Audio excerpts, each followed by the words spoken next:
Welcome to Ted DSC for you channel. భారత రాజ్యాంగానికి సంబంధించిన ప్రశ్న.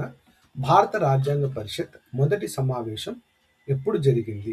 ఆప్షన్ ఏ 1949 నవంబర్ 26న, ఆప్షన్ బి 1946 డిసెంబర్ 9న, ఆప్షన్ సి 1950 జనవరి 26న, ఆప్షన్ డి 1947 ఆగస్టు 15న.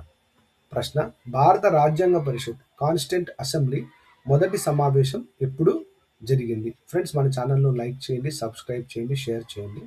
ఈ ప్రశ్నకు సంబంధించి యువర్ టైమ్ స్టార్ట్స్ నౌ. ఆలోచించండి. దీని సరైన జవాబు ఆప్షన్ బి 1946 డిసెంబర్ 9న భారత రాజ్యాంగ పరిషత్ యొక్క మొదటి సమావేశం జరిగింది. కారణం ఏమంటే 1946 సంవత్సరంలో బ్రిటిష్ ప్రభుత్వం పంపిన క్యాబినెట్ మిషన్ సిఫారసుల మేరకు, ఇది గుర్తుపెట్టుకోవాలి, క్యాబినెట్ మిషన్ సిఫారసుల మేరకు రాజ్యాంగ పరిషత్ ఏర్పడింది.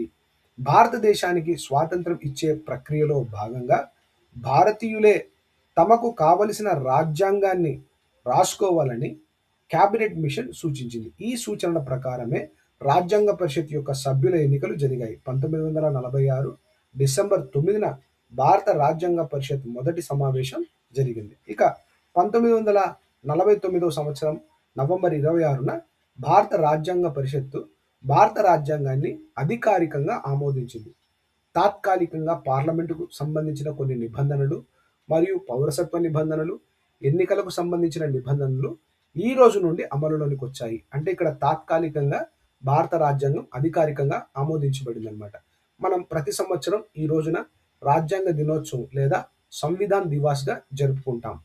2015 సంవత్సరం నుండి భారత ప్రభుత్వం ఈ సంవిధాన్ దివాస్ను అధికారికంగా ప్రకటించింది.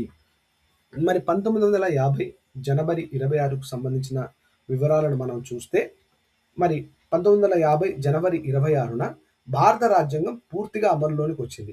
ఈ రోజు నుండి భారత్ ఒక సార్వభౌమ ప్రజాస్వామ్య గణతంత్ర రాజ్యంగా అవతరించింది. 1949 నవంబర్ 26న రాజ్యాంగం తాత్కాలికంగా ఆమోదించబడింది. అయితే పూర్తిగా ఎప్పటి నుండి అమలులోనికి వచ్చిందంటే 1950 జనవరి 26న. అందుకే మనం రిపబ్లిక్ డే ప్రతి సంవత్సరం జనవరి 26న సెలబ్రేట్ చేసుకుంటాం.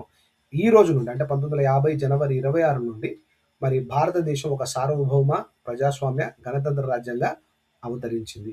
1947 ఆగస్టు 15న మనకు స్వాతంత్రం వచ్చింది. Thank you.